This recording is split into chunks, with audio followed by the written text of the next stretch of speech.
بسم الله الرحمن الرحیم. سلام عرض میکنم خدمت همه شما دوستان و همراهان عزیز کانال تلگرامی آتی پروفیت. توی این ویدیو جلسه 4 از کارگاه جامع استراتژی ورود و خروج معاملات سبک تیرکس رو در خدمت شما هستیم. موضوع این جلسه‌مون اختصاصی پیوت های تبصره‌ایه، یعنی پیوت هایی که کندل تعیین کننده اونها کندل های لانگ شادو و پین بار یا کندل های پوشا یا همون خود پوشاننده هستن. این جلسه یا این ویدیو 11مین ویدیو از مجموعه رایگان کارگاه هست. بریم سراغ چارت. خب این هم چارت. تو قسمت های قبل راجع به این نوع پیوت ها صحبت کردیم و الان میخوایم یکم کاملتر و جامعتر صرفا فقط راجع به همین پیوت تبصره‌ای صحبت کنیم تا دیگه هر نکته‌ای داره رو سعی کنیم عنوانش کنیم. خیلی خوب، اولین موضوع ببینیم اینکه اصلا پیوت چی بود. پیوت این بودش که مثلا یه حرکت نزولی داریم و این حرکت ما باید حداقل 240% عدد ATR طول داشته باشه. مثلا الان که تایم 4 ساعتم، ATR هم 15 است توی یورو جی بی پی، این لگ حداقل 240% این 15 باید طول داشته باشه و بعد از اون حداقل 80% این عدد باید برگشت داشته باشیم. خب توی حالت معکوسش هم این شکلی میشه دیگه. حالا اینا اندازه هاشون با هم یکی نیست، شما فرض کنید اینا یکیه دیگه. الان یکی شد. خیلی خوب، حالا ما راجع به این لگمون که فعلا صحبت ها رو کردیم دیگه، گفتیم چه شرایطی باید داشته باشه. حداقل 2 تا کندل باید داشته باشه و اینکه طولش دیگه حداقل 240% این عدده باشه. حالا موضوع اصلی ما که چند جلسه است راجعش صحبت کردیم، این حرکت برگشتی است. اگر این مستر کندل باشه یک شرط داره، اگر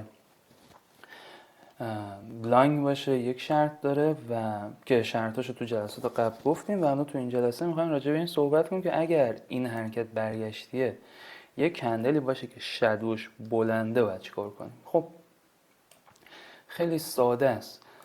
شما فرض کنید مثلا ما میخوایم راجع به کندل ها صحبت کنیم دیگه. مثلا این که حرکت نزولیه، این کندل آخر ما مثلا یه کندل نزولی باشه این شکلی، این شادوش باشه و این هم بدنش. خب این الان میشه یه کندل لانگ شادو دیگه، درسته؟ حالا مثلا این شکلی. خب الان توی دسته بندی ما این میشه از نوع لانگ شادو پین بار. اینجا هم یادداشت کنم که داشته باشیم. این الان میشه از نوع لانگ شادو پین بار یا کندل پیوت تبصره‌ای چی؟ پین بار. اینم پین بار. خب اینا رو من پاکشون کنم و حالا راجع به این صحبت کنیم که این پین باره مثلا اینجوریه دیگه. ما حداقل 2 تا کندل داریم حداقل که طول اینها از این بالا تا این پایین رو زمانی که اندازه گیری میکنید طول این حداقل 240% این عدد ATR. و یه حالتی پیش میاد که کندل آخر ما پین بار. یه حالت دیگه هم ممکنه پیش بیاد، این که کندل آخر ما پین بار نباشه. یعنی چی؟ یعنی مثلا یک کندل باشه که اینجوری بدنش بزرگتر از پین باره. حالا میگم اینا فرقش چیه. فعلا میخوام شکلش رو اول رسم کنم تا با شکلش آشناشین دیگه. احتمالاً شکلش رو که درک کنید دیگه توضیحاتش هم راحت تر میتونید درک کنید. حالا یکم بهش فرصت بدیم. مثلا این شکلی نگاه، این الان بدنش از پین بار بزرگتره دیگه. حالا یکم بزرگترش هم بکشم که باز جای شبهه‌ای پیش نیاد. مثلا بدنش این اندازه، این بزرگتر از پین باره. خب نگاه کن اینا جفتشون قرمزن. حالا من میخوام یه کندل دیگه هم رسم کنم با همین ویژگی ها و اینکه مثلا بگم این یکی این شکلی آبیه و همشون هم شادوی پایینشون بلنده. خوب دقت کنید، شادوی پایینه باید بلند باشه. وقتی که ما میخوایم یه پیوت کف رو مشخص کنیم یا پیوت دره رو میخوایم مشخص کنیم یا پیوت حمایتی رو میخوایم مشخص کنیم، وقتی میگیم کندل تبصره‌ای، پیوت تبصره‌ای، منظورمون اینه که شادو در راستای حرکت بلند باشه. یعنی چی؟ یعنی مثلا همین پینباره اگر شادوی پایینش کوچیک باشه و شادوی بالایش بلند باشه، این دیگه برای ما پیوت تبصره‌ای نیست. این دیگه اصلا شرطش کنسله، اصلا به این دیگه فکر نکنید. پس باید شادوی پایینی بلند باشه. حالا من اومدم و حالتهای مختلف رو برای یک پیوت کف یا همون پیوت حمایتی رسم کردم. همین چیزایی که میخوام بگم توی این شکل چی مشخص و این یکی رو با یه رنگ متفاوت رسم کردم. حالا چرا؟ خب پین بار رو که دیگه همه میشناسین چه شکلیه. اول از همه وقتی که شما میخواین اندازه گیری کنید، این طول این سایه یا این شادو پایینی باید بزرگتر از 120% عدد ATR باشه. حالا اگر مثلا از این پایین تا این بالا رو اندازه گیری کردیم و این مثلا از این پایین تا این بالا شد 120%، چه کار کنیم؟ خب این دیگه پین بار نیست دیگه. پین بار چیه؟ پین بار اینه که شادوش حداقل 120% ATR باشه. یعنی از این پایین تا این شادو پایینی 120% ATR باشه. توی رنگ دیگه‌ش هم همینه دیگه. هیچ فرقی نداره وقتی که پین بار داریم توی یه پیوت حمایتی یا پیوت کف، رنگ کندل پین بار اصلا مهم نیست. حالا آرایشش مهمه که موضوع این جلسه‌مون نیست، ولی این شادو باید 120% باشه. حالا اگر این رو اندازه گیری کردیم و دیدیم مثلا این خود کندله مثلا 120%، چی؟ خب میدونید دیگه اگه 80 تا 120% ATR طول کندل باشه، اون اصلا کندل استاندارد. ما داریم راجع به لانگ شادو ها صحبت میکنیم. حالا اگر مثلا اینجوری اندازه گیری کردیم و یک کندلی بود که طولش 120% ATR بود ولی شبیه پین بار بود، ما به اون کندل میگیم یک کندل لانگ شادو. یعنی از قوانین لانگ شادو واسش تبعیت. حالا اگر اندازش کوچکتر بود، مثلا این کندله اندازش کمتر از 120% ATR بود، اون وقت چی کار کنیم؟ اون دیگه کندل استاندارده و باید از قوانین کندل های استاندارد پیروی کنید. یعنی چی؟ یعنی انتظار داشته باشید بالای این کندل کلوز بده، یعنی بیاد پوششش بده که تو جلسه قبل راجبش کامل صحبت کردیم. حالا این پس شد از پین بارها. حالا موضوع بعدی راجب این لانگ شادو هاست. اگر این پین باری که ما داریم رنگش هم باز مهم نیست، بدنش بزرگتر بودش، بهش میگیم لانگ شادو. تمام شد. اگه بدنش بزرگتر بود بهش میگیم لانگ شادو. یعنی چی؟ مثلا این طول یک کندل، حالا من دارم روی حالت کندل سعودی مثال میزنم، شما فرض کنید که اینا چون دوتا رنگش رو رسم کردم دیگه رنگش مهم نیست دیگه.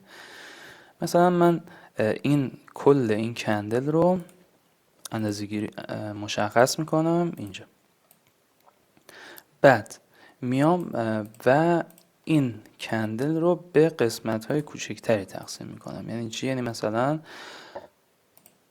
به 4 قسمت تقسیمش میکنم. خب اینم 4 قسمت مساوی میخوام تقسیمش کنم که خب این از این دیدی؟ اینم 4 قسمت. خوب دقت کنید.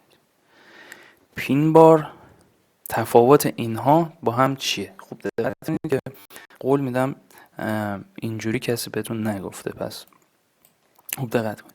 پین بار همه اینها اولا لانگ شادو هستن. چرا؟ چون شادوهای بلند دارن دیگه، پس همشون لانگ شادو هستن. حالا به این میگیم لانگ شادوی معمولی، به این میگیم پوشا یا خود پوشاننده، به این میگیم پین بار. توی پین بار اندازه بدنه یا بهتر اینجوری بگم اندازه بدنه کمتر از یک بخش از این کندل است. یعنی اگه من این کندل رو اومدم به 4 قسمت تقسیمش کردم، توی پین بار اندازه بدنه کوچکتر از یک بخشه. اوکی؟ تمام شد. همین. اینو شما درک کنید دیگه، بقیه‌اش هم میتونید درک کنید. خب حالا توی کندل های پوشا چی؟ تو کندل های پوشا اندازه بدنه بزرگتر از این یک بخشه. یعنی قشنگ اینجا مشخصه، قشنگ تو این شکل به خوبی میتونید شما ببینید که اندازه بدنه بزرگتر از یک بخشه، یعنی بزرگتر از 1/4. یا یک جوری دیگه بگم، توی کندل های پین بار اندازه بدنه کوچکتر از 25% طول کندله، یعنی بالا تا پایینه. توی کندل های پوشا اندازه بدنه بزرگتر از 25% یا 1/4 طول کندل. توی کندل های لانگ شادو قضیه همینه. توی لانگ شادوها اندازش خب پین بار نیست دیگه. بذارید من اینجوری توضیح بدم که کندلی که نه پین بار باشه لانگ شادو باشه یعنی چی؟ یعنی مثلا حرکت نزولیه، شادوی پایینیش بلند باشه، ولی نه پین بار باشه نه پوشا، مثلا ما میشه لانگ شادو. حله؟ خب حالا پس در مورد پین بارها گفتیم که اندازه بدنشون دیگه کمتر از 25% طول کندله و اینکه اندازه این سایه پایینی وقتی که نزولیه، خب برعکسش هم میشه سایه بالایی دیگه. وقتی که مثلا ما دنبال یک پیوت سقفیم یا یک پیوت مقاومتی هستیم، این سایه بالایی باید بزرگ باشه دیگه. اینا رو دیگه شما قطعا میدونید. خب یعنی این شکلی. این مال پیوت چیه؟ پیوت سقف. خب وقتی که پیوت کف داریم، این سایه که باید بزرگتر از 120% باشه و حتما این سمت مخالفش حتی شده یک کوچولو باید یک شادوی سمت مخالف داشته باشه و الا دیگه معتبر نیست واسه ما. خب این از پین بارها تمام شد. حالا یه نکته هم تا حالا تموم نشده نرفتیم، یه نکته هم بگم، این که توی پین بارها ما چه نواحی داریم. نواحی که داریم این شکلیه. شما این شادو رو از بالا تا پایینش رو مشخص میکنید. خب بعد این ناحیه 50%، حدوداً 50%، این شکلی نگاه کن، این شکلی یک ناحیه رسم میکنیم. چه حالا این سو آبی باشه چه قرمز باشه فرق نداره. حدوداً تو اطراف 50%ش یک ناحیه در نظر میگیرید. اگه قیمت برسه به این ناحیه، یعنی این شکلی، اگه این شکلی برسه به این و اینجا تایید بده، من میخرم. اوکی؟ خب حالا جدا از این ناحیه که گفتم، یک ناحیه دیگه هم توی پین بارها وجود داره. اونم زمانیه که رنگش باز فرق نداره. زمانیه که کندل بعدی بیاد و بالای این پین بار کلوز بده. پس چی؟ زمانی که کندل بعدی بیاد و بالای پین بار کلوز بده، توی این حالت ما یک ناحیه دیگه داریم که حالا آقای خاکستر بهش گفتن پاسکاری کندلی. مهم پس چی شد؟ مهم این شد که بیاد و بالای این کلوز بده. البته من اینها رو توی جلسه قبلی گفتم ولی فعلا داریم مرور کنیم. توی این حالت یک ناحیه داریم به عنوان پاسکاری کندلی که از این قسمت پایین بدنه پین بار تا این قسمت پایین این شادوه برای ما مهم میشه. این دیگه رنگش شما در نظر نگیرید، قرمز هم باشه همونه.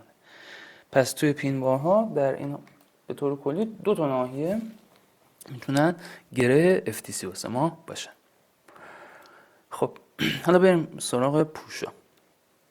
کندل پوشا هم توی گفتم بدنش بزرگتر از پین باره و رنگ اون بسیار مهمه. یعنی چی؟ یعنی اگر ما حرکت نزولی داریم، کندل پوشای ما یا خود پوشاننده ما باید حتما رنگ آبی باشه. دیگه اینجا اگه قرمز باشه این دیگه پوشا نیست و میشه لانگ شادو. Understand؟ خیلی خوب. حالا توی این کندل های پوشا یا خود پوشاننده باز هم مثل پین بارها این تو همهشون کلا این شادوی سمت مخالف مهمه. بعد این شادو پایینی کندل خود پوشاننده یا پوشا وقتی که اندازه گیری میکنیم معمولاً این شادوه اندازش بین 80 تا 120% ATR. اما اگر بزرگتر باشه و رنگش آبی باشه و یعنی معکوس این حرکت لگمون باشه و بدنش بزرگتر از 25% طول کندل باشه، این همچنان برای ما پوشاست. حالا یه حالتی ممکنه پیش بیاد اینکه بدنش خب خیلی بزرگتر باشه، مثلا این شکلی، این هم شادو. خب تو این حالت دیگه این کندل لانگ شادو نیست دیگه، مشخصه این لانگ شادو نیست دیگه. پس از قوانین جلسات قبلمون پیروی میکنه. ما الان مثلا راجع به کندل هایی صحبت میکنیم که فقط شادو بلند دارن و مورد بحث ما هم. که البته همینا رو هم تو جلسات قبل راجبش صحبت کردیم. حالا این کندل های پوشا یا خود پوشاننده که گفتم معمولا شادوی اونها 80 تا 120% ATR، البته میتونه بزرگتر هم باشه. سایه اونها در راستای حرکته و رنگش مهمه. اینها نسبت به اینای دیگه یک فرقی دارن. فرقشون تو ناحیه مهمشونه. یک ناحیه 50% دارن. 50% این شادو واسه ما مهم میشه، این شکلی. مثلا این از اینجا تا اینجا رو حالا اگه اینا اندازه گیری میکنید و این حدوداً 50%ش برای ما یک ناحیه مهمه. به جز این یک ناحیه دیگه هم مهم دارن و اون محل اوپنشونه. باز محل ناحیه اوپنشون هم یه ناحیه حدودیه دیگه. نگاه کن وقتی که این کندل آبی باشه یا سودی باشه دیگه اینو شما قطعا میدونید که از اینجا باز میشه و اینجا کلوز میده. حدوداً اطراف این اوپنش یک ناحیه مهم برای ما به وجود میاد که اینجوری علامتش میزنیم. خب این هم پس از کندل های پوشا یا خود پوشاننده. و موضوع آخر لانگ شادو های. کندل های لانگ شادو معمولی هم توی گفتم همه اینها لانگ شادو هن. همهشون مشخصه دیگه لانگ شادو هن. تفاوت این لانگ شادو های معمولی با پین بارها و پوشا اینه که نه پین بارن نه پوشا. تمام شد. همین تمام شد. اصلا موضوع دیگه نیست. اگر شما یه کندل دیدین که شادوی پایینی، باز دارم تاکید میکنم پایینی بلند داشت ولی نه پین بار بود، یعنی نه بدنه کوچیک داشت و مثلا از شبیه پین بار بود، نه مثل این بدنه بزرگتر از پین بار داشت و مثلا رنگش آبی بود، اون دیگه میشه لانگ شادو. مثلا شما فرض کنید یک کندل داریم عیناً مثل همین پوشایی که اینجا مثال زدم و رنگش قرمزه. خب این دیگه لانگ شادوه، این دیگه واسه ما پوشا نیست. لانگ شادو پوشا باید رنگش مخالف لگ می بود. یا یک کندل داریم که شادوی پایینی، باز دقت کنید بلنده و بدنش بزرگتره. اینم بگم راجع به این پوشه ها، کندل های پوشه ها، این که بدنشون دیگه بزرگتر از 40% نباشه. حله؟ یعنی باز همون باکسر رو رسمش کنیم و مثلا این باشه این شکلی، مثلا این باشه ناحیه 50% و این رو هم تقسیم بندی کنیم از اینجا به اینجا. خب نگاه این بدنه است، درسته؟ بذار من این داخلیه رو بلش انتخاب خب این بدنه است، درسته؟ این دیگه از این مقدارها دیگه بزرگتر نباشه، یعنی به این 50% نرسه، قبل از این 50% باشه. اینجوری گرفتین چی شد؟ یعنی اگه ما کل این کندل رو یک ناحیه در نظر بگیریم، دیگه این بدنش نباید به این 50% برسه. اگه برسه به این 50%، دیگه این میشه کندل لانگ شادو، دیگه پوشا نیست، از قوانین پوشا تبعیت نمیکنه.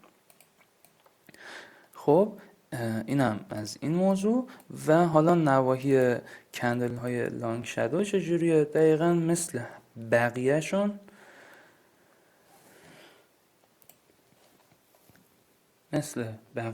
حالا من واسه اینکه این لانگ شادو باشه یکم شادوش هم بلندتر رسم کنم، اینم بذارم این بالا. خب مثل بقیه اینهای دیگه این شادوش یک ناحیه 50% داره، درسته؟ و ما حدوداً اطراف این 50%، حالا فرق نمیکنه رنگش، دنبال اینیم که یک ناحیه باشه، یک گرهی باشه که وقتی قیمت بهش میرسه واکنش بده و ما بتونیم مثلا اینجا تو این حالت بخریم. این تمام چیزهایی بود که راجع به این کندل های پیوت های تبصره‌ای باید در نظر میگرفتید. حالا چند تا موضوع هست. اینکه خب خیلی مهمه این کندل ها کجا شکل میگیرن. یعنی ما از 3 جهت باید اونها رو بررسی کنیم. اینکه چه زمانی اینها شکل میگیرن. خب زمان مثلا کندل پوشا یا پینبار یا لانگ شادویی که موقعی که بازار تازه باز شده یا بازار کم حجمه، اینها ارزش کمتری دارن. چه مکان اینها شکل گرفتن، این خیلی موضوع مهمیه. بذار من برم یه چارت دیگه. خب هم یه چارت دیگه و حالا اگه جا به جا شد، حالا این خب مثلا اگه بتونیم اینجا یک مثال زندهش رو پیدا کنیم خیلی بهتر میشه. مثلا همینجا من زوم کنم که بهتر. خب این در چی؟ شاید به خاطر احتمالاً به خاطر این اکسپرتیه که حذفش کردم. خب الان درست شد. خب این مثال اون رو اینجا کجا بود؟ اینجا بود. ببینید الان اینجا من یک پیوت دارم، درسته؟ این پیوت کاملا هم واضحه و این پیوت شکسته شده. ببینید شکسته شده. زوم کنم اینم شکست. خب اینم شکست. نه این پیوت، درسته؟ این پیوت از چه نوعیه نمیدونم، اندازه گیریش کنیم اول ببینیم مال همین تایمه یا نه. طول این لگ نزولی الان چقدر؟ 255% دیلی و 563% 4 ساعته. پس این که اصلا یه پیوت 4 ساعته نیست، این مثلا یه پیوت دیلیه. حالا بریم دیلیش هم یه نگاه بندازیم.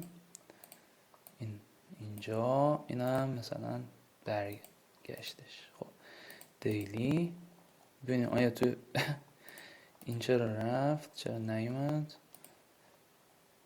کجاست، کجا رفتی، بیا دیگه. خب اگه گفتی چرا نیومد، چون که من اینجا تو تنظیمات گذاشتم این تایم و تایم فریم پایین تر، من میخوام تو تمام تایم فریم ها نشون بده. خب اینم از این و اینم از این. خب بریم تو دیلی. خب تو دیلی آیا این پیوته؟ خوب دقت کنید. الان داریم تمام نکاتی که تا اینجا گفتیم و با هم مرور میکنیم. نه این پیوت نیست. چرا؟ چون که فقط یک کندله. یک کندل که برای ما پیوت نمیسازه، که پیوت باید حداقل 2 تا کندل باشه. پس این یک پیوت دیلی نبود. یه لحظه به من اجازه بدین. خیلی خوب. یه چیزی رو باید حذفش میکردم که کسی سوال نپرسه این چیه. خب پس اینجا یه پیوت داریم که این پیوت 4 ساعته است دیگه. دیدیم تو دیلی نیست. حالا نگاه کن این کف پیوت و این هم شکست. هنوز راجع به مبحث شکست ها صحبت نکردیم. شاید تو جلسات آینده راجعش صحبت میکنیم. جلسه مربوط به خودش صحبت میکنیم. بعد از اون نگاه کن یک کندل شکل گرفته که شادوی پایینی بلندی داره. حالا این کندل رو اندازه گیری هم بکنیم ضرر نداره. نگاه اندازه‌اش چقدر؟ 128% تایم 4 ساعته. پس یک کندل پینبار ماننده، حالا من نمیدونم این لانگ شادو یا پینبار، نمیدونم بدنش رو بذاریم اندازه گیری کنیم ببینیم بدنش چقدره. بدنش 32%. 128% طول بدن، طول کندل 32%. کنکلکتور ماشین حساب ذهنی همیشه حساب کرد، ولی خب من میام اینجا حساب کنم که نگن چطور حساب کردی، چی شد فلان اینا.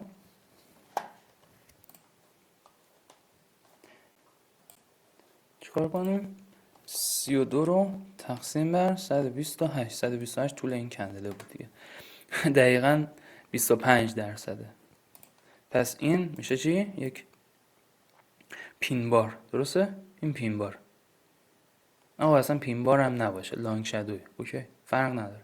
فقط این که من گفتم مهمه این لانگ شادوها که گفتم همه اینها مدلایی که الان مثال زدیم لانگ شادوان، از 3 جهت بررسیشون کنیم. یکی این که در زمان مناسبی باشن، یعنی مثلا وقتی که بازار کم حجمه شکل نگرفته باشه. یکی در مکان مناسبی باشن. این الان در مکان مناسب نیست. چرا؟ چون که بعد از یک شکسته. پس لانگ شادوهایی که بعد از شکست شکل میگیرن نباید مورد بحث ما باشن، مثل اینجا که میبینید بعد از شکست به وجود اومده و این دیگه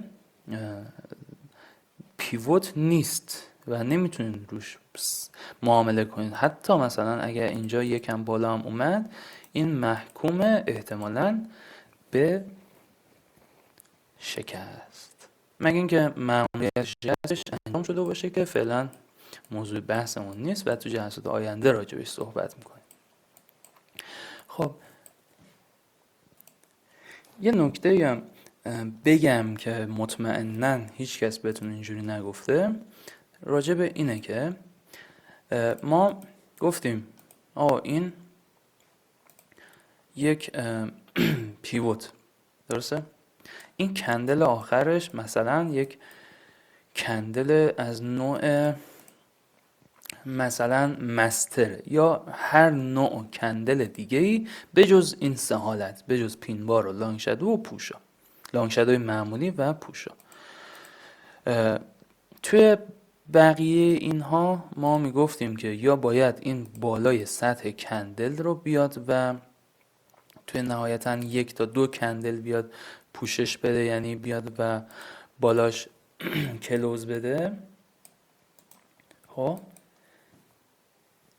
حالا کندل مستر بود که بالای سطح کندل مستر هم نبود که از این پایین یک خطکش اندازه گیری میکنیم و به اندازه 1 ATR میایم بالا و میگیم که باید توی 1 الی 2 کندل بیاد بالای این کلوز بده.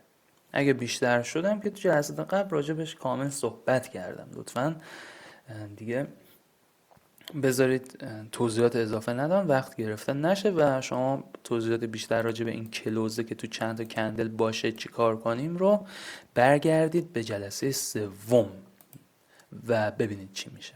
خب حالا اگر این کندلی که اینجا شکل گرفته، این کندل آخره، خوب دقت کنید، اگر این کندل آخره مثلا پین بار باشه یا هر کدوم از اون مدل‌های کندل هایی که تو همین جلسه راجع بهش صحبت کردیم باشه، دیگه نیازی نیست اون خط رو شما در نظر بگیرید یا اون خط فرضی رو در نظر بگیرید یا پوشش بدید.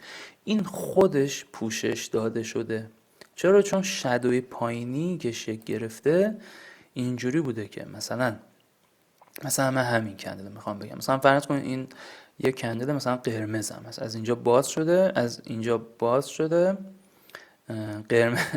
قرمز باشه اینجا باز شده، اینجا کلوز داده. یعنی چی؟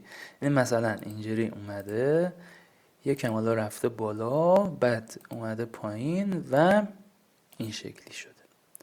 خب همین برگشته خودش برای ما یه پیوت ساخته توی تایم های پایین تر و به خاطر همینه که میگیم توی این دسته از این کندل های پوشا و خودپوشاننده و چمنم پین بار و لانگ شادوی معمولی و این طور چیزا دیگه مهم نیست که کلوز بالای خط فرضی داشته باشیم. 3 دقیقه هم شد ولی خب اشکال نداره، بریم یک چند تا نمونه ببینیم و تموم کنیم جلسه رو. مثلا همین دیگه، مهم نیست کلوز داشته باشه و کار ما تموم میشه. حالا مثلا اینجا مثلا نگاه کن، این یک کندله، ای بابا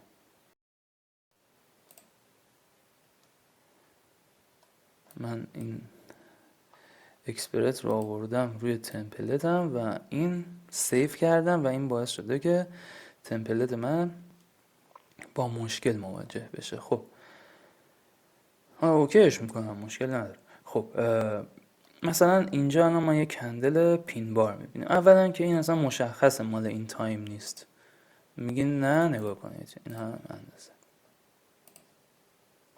خب این هم اندازه و اینجا ای بابا این هم اندازه. من انقدر حساسم که مثلا تایم جلسات رو مثل بعضی از اساتید چرت و پرت نگیم، داستان سرایی نکنیم، همش اینجوری میبینی مشکل پیش میاد. خب این یه پیوت مثلا 1 روزه است، درسته؟ خب این کندل آخرش چیه؟ یه کندلیه که ظاهرا شادوی بلندی داره. حالا من این اندیکاتوری که دارم که این اندیکاتوری که کلا رو صفحه هست واسهتون میفرستم، به جز این اندیکاتوری که حالا نقطه ها رو مشخص کرده، این هم البته واسهتون مشابهش رو میفرستم، مشکل نداره. خب این کندل نهایی رو اندازه گیری کنیم. چقدر اندازش؟ 120% ATR. خب این مشخصه که یه کندل استاندارد دیگه، پس فعلا مورد بحث ما نیست. بحث ما درباره کندل های خود لانگ شادوی. بیایم تو لایو بازار ببینیم آیا توی همین آخرین کندل ها ببینیم آیا مثالی میتونیم پیدا کنیم. خب خیلی مثال هست، من میخوام مثال دم دست رو بگم. مثلا این یکی لگ رو بیام اندازه گیری کنیم. خب این هم از اینو مال این تایم آیا؟ نه این هم مال این تایم نیست. خب اینایی که خطی نکردیم رو بیاریم. آها خوب شد اینو دیدم. یه موضوع دیگه هم هست، این که توی سوالاتی که توی گروه پرسیده شده بود، یکی از سوالات این بود آقا ما اگر این شکلی یک کندل داشته باشیم اینجوری باشه. نگاه کن اینجوری باشه. حالا چی کار کنیم؟ این لانگ شادوه دیگه، شادوش هم لانگه دیگه. آیا باید چی کار کنیم؟ نه عزیزم، این لانگ شادو حساب نمیشه. این کندل برای ما لانگ شادو نیست. لانگ شادو زمانی که بود که مثلا اگه لگ نزولیه شادو پایینش بلند باشه، این دو تا شادوی دو طرفش بلنده. این نشون میده که توی تایم های پایین شما یک بیس دارید، یه بیس پیوت دارید. حالا چند تا کار میشه کرد، من بهترینش رو بهتون میگم. بهترینش اینه که شما وقتی این کندل رو میبینید برین تو تایم های پایین و مطمئن باشین که اونجا یه بیس دارید و میتونید روی سقفش بفروشید و روی کف بخرید. این از این. حالا این رو چجوری بخوایم مثلا این حالت رو پیوت در نظر بگیریم؟ یکم ریسکیه. شما بهترین حالت برای این نوع کندل ها زمانی که هستن اینه که شما مثلا اگر این شکلیه، خب شما بگید که مثلا اگر اومد و این کف رو هاند کرد و بعدش به اندازه یک ATR اومد بالا، من میتونم اینو پیوت در نظر بگیرم. نه، یه حالت دیگه هم میشه استفاده کنید. حالت بعدی چیه؟ حالت بعدی اینه که از این پایین به اندازه یک ATR بیایم بالا، به اندازه یک ATR بیایم بالا و یه همون قضیه خط فرضی دیگه، یه خط فرضی رسم کنید. حالا اگر قیمت تونست توی کندل بعدی بیاد بالا این خط فرضی کلوز بده، شما میتونید اینو پیوت در نظر بگیرید. اما بهترین حالتش رو گفتم بهتون. بهترین حالتش چی بود؟ بهترین حالتش مال زمانی بود که بیاد و این کف رو اول بزنه و بعد عبور کنه. حالا اگر بیاد این خط فرضیه رو رسم کنیم، حالا دیگه این میشه یک پیوت معتبر و خوب. این هم از این موضوع که دیگه چشم افتاد و خواستم بهتون بگم. خب بریم ببینیم میتونیم یک مثال خوب پیدا کنیم. یکی که خط خطیش نکردیم. خب ببینیم یه مثال خوب پیدا میشه که روی همون کار کنیم. مثلا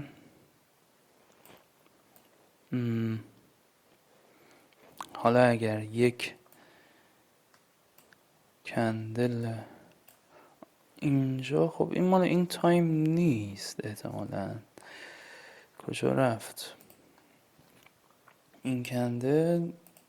مشخصا مال این تایم نیست، اصلا واضح مال این تایم نیست.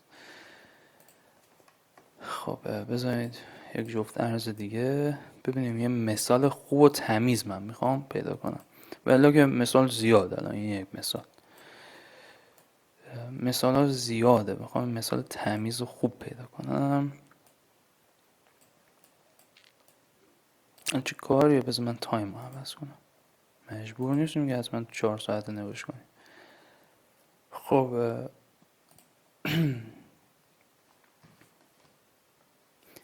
من یه استوب بزنم و ببینم یه مثال تمیز و خوب میتونم پیدا کنم. خب یه مثال پیدا کردم و اینجاست، اینجا دقیقا. بذارم من علامتش هم بزنم که بهتر ببینیم. دقیقا منظورم این پیوته. خب حالا این چی بود؟ حالا زوم کنیم و بریم سراغش. خیلی خوب، ببینید این پیوت. اول از همه اندازه گیریش کنیم. اینم از این پایین تا این بالا حدودا اندازش یکم حالا با دقت تر حدودا مال همین 1 ساعت هست. البته که توی 4 ساعت هم هست، ولی تو 4 ساعته این به صورت یک کندل دیده میشه. مثلا از روی همین تایم هم شما میتونید تشخیص بدید به صورت یک کندل ها. نگاه 1 2 3 4 5. خب 4 تا از این کندل ها کنار هم میشه یک کندل 4 ساعته. این 5 تا که دیگه خب نمیشه، بعدش هم که برگشته. پس این یک پیوت همین مال 1 ساعت است. حالا اندازه گیریش کنیم. این کندل آخره. اما اگه این بذار من با ماشین حساب برم. البته که توی جلسات بک تست 4 جلسه حدوداً 2 ساعت خورده‌ای واسهتون انجام دادم این کار رو، ولی خب اشکال نداره اگر الان هم انجام بدیم.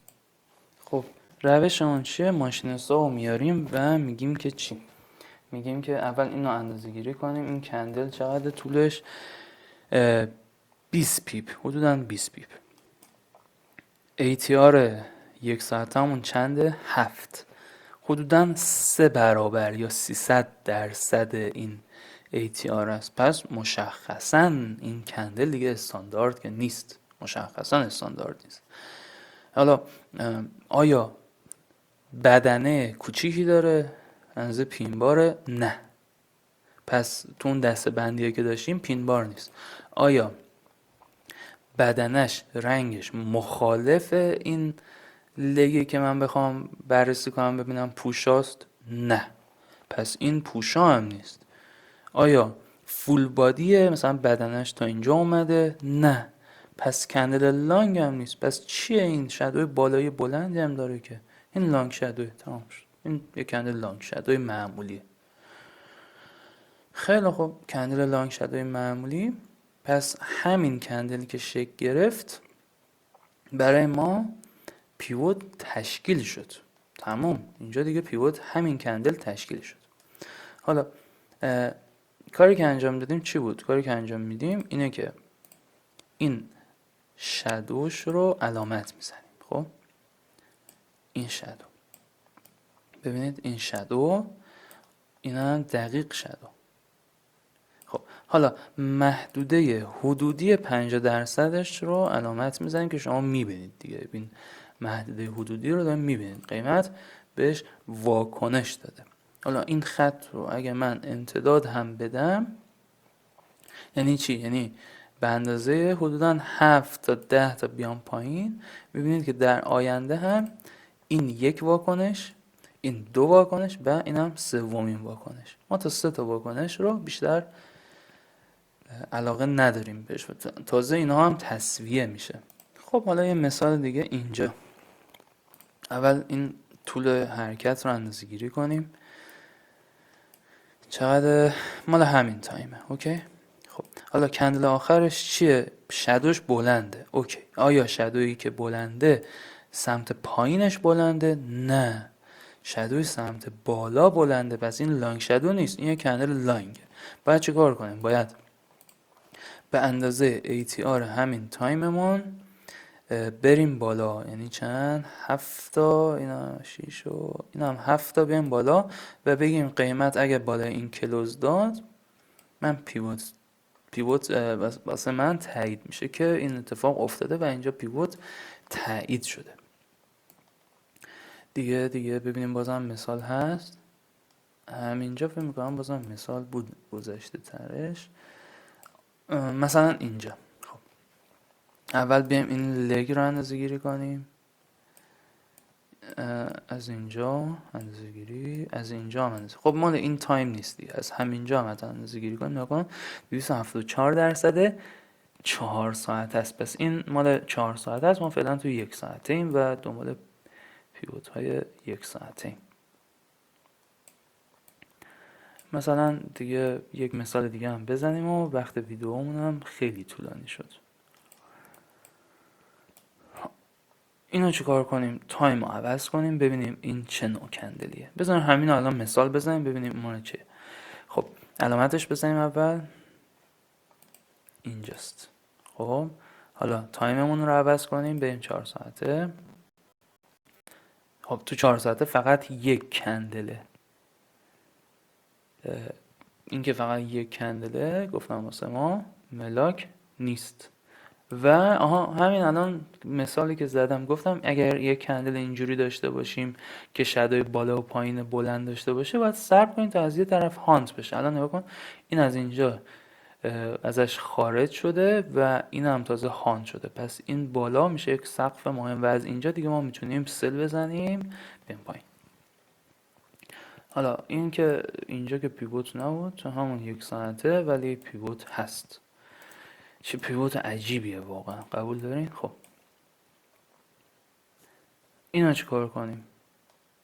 اینو من جای شما باشم اینو اصلا کارش ندارم، روی این اصلا حساب نمی کنم. واقعیتشو دارم میگم، من روی این بر اساس پیوت حساب نمی کنم. اینی که بر اساس خبر ایجاد شده واسه من پیوت جالبی نیست. چرا؟ چون زمانش مهمه دیگه. توی لانگ شادو گفتیم زمان واسه اون مهمه. اینی که لانگ شادوه پیوت جذابی نیست. یا آرایش چه مکانی شکل گرفته. مثلا الان این یک لانگ شادو، درسته؟ قبل از اون چی داریم؟ یک حالت تصویه خیلی بازار رنج خیلی کم حجم داریم و این پینباری که بعدش شکل گرفته دیگه واسه ما اهمیت نداره، نگاه کن قیمت هم بهش واکنش نداده، هر چند که یک واکنش جزئی داریم. میدونین کجا؟ دقیقا این محل پاسکاری. نگاه کن اینجا، این گفتم از اینجا تا اینجا حالا هانتش کرده ولی یک واکنش جزئی داشتیم، پس محلش خیلی مهمه. مثلا اینجا الان یکی دیگه شما میبینید دیگه، این حالا مال این تایم نیست ولی خب میتونیم تو این تایم نگاش کنیم. یا اینجا بذار این یکی بهتره واقعا. البته اینم همون حالت هست ولی میبینید که این حدودا 50% محل واکنش بوده. اینم احتمالاً مال این تایم نباشه. اگه مال این تایم بود که مثالشو میزنیم ولی که دنبال مثال جدید میگردیم. خب مال این تایم نیست. چرا؟ چون 284% 4 ساعت است و الان 47 دقیقه صحبت کردیم. خب این نکهی به نظرم دیگه مال همین تایم باید باشه. خب اندازه گیری اول 279 264 خب اندازه تعداد کندلا 1 2 3 نه این مال تو 4 ساعته قطعا یک پیوت نیست، یعنی حداقل 2 تا کندل نیست. شما میتونید برید تایم 4 ساعته نگاه کنید، من مطمئنم این نیست چون 100 بار این کار رو تمرین کردم. خب حالا این اولا آیا رنگش آبیه؟ این لگمون که نزولی، آیا رنگش سعودیه؟ نه، پس پوشان نیست، کنسل. آیا شادوش حدودا کمتر از 25% طولشه؟ نمیدونم، بذار اندازه گیریش کنیم. طول کندل چقدره؟ طول کندل 18 تا. طول بدنه چند تاست؟ طول بدنه 4 تا. 4 تقسیم بر 18 22. پس این یک چیه؟ پین باره. حالا شادوی بالایی زیاد بزرگ نیست ولی خب اشکال نداره. حالا نواحی مهمش کجا میشه؟ اولا که یک اینجوری 50% رو 50% شادوش رو علامت میزنیم، اینا 50%. حالا توی اطراف این 50% دنبال ناحیه ایم، این هم ناحیه. خب این ناحیه رو من دارم تقریبی رسم میکنم دیگه. ببینید حالا شما باید استاپتون رو این پشت بذارید. حالا تا همینجا هستیم یک نکته دیگه هم بگم که توی پین بارها، البته این بیشتر بهش میخوره لانگ شادو باشه، یعنی من دوست داشتم بدنش کوچیک‌تر باشه تا بتونم پین بار در نظرش بگیرم ولی خب اشکال نداره.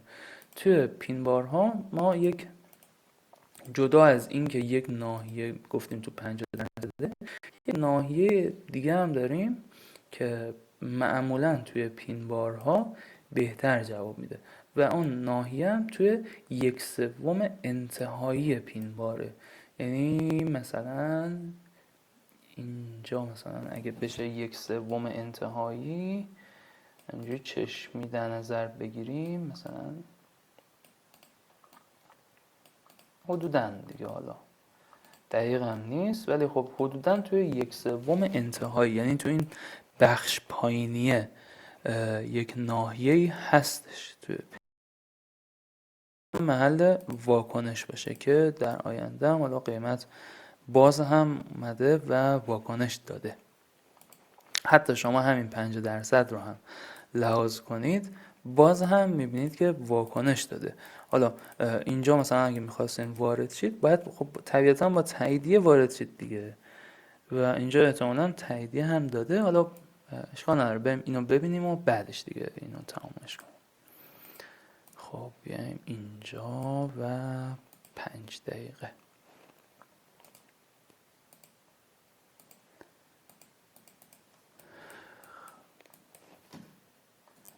خب من تو تنظیمات تعداد کندل ها رو محدود کردم. بریم تو 15 دقیقه ببینیمش. آها اینجاست. خب یه روشی توی ویدیوهای بک تست گفتم. بله خب حتی اینم تایید نباشه این دیگه تاییده. اینجا میتونیم بخریم. اصلا شما با این روش هم نریم، به روش خداوند خاکستر بخوایم پیش بریم. مثلا میتونید اینجوری بگی که خب این از اینجا، این هم یه خط، باز هم همینجا تایید داده. و این هم از جلسه 4مون که موضوعش بود پیوت های تبصره‌ای. حتما این رو بک تست بگیرید، تمرین کنید و مطمئن باشید که همون 3 جلسه اول هم کافی بود برای اینکه بتونید سودده باشید. این جلسه 4 هم کمکتون میکنه.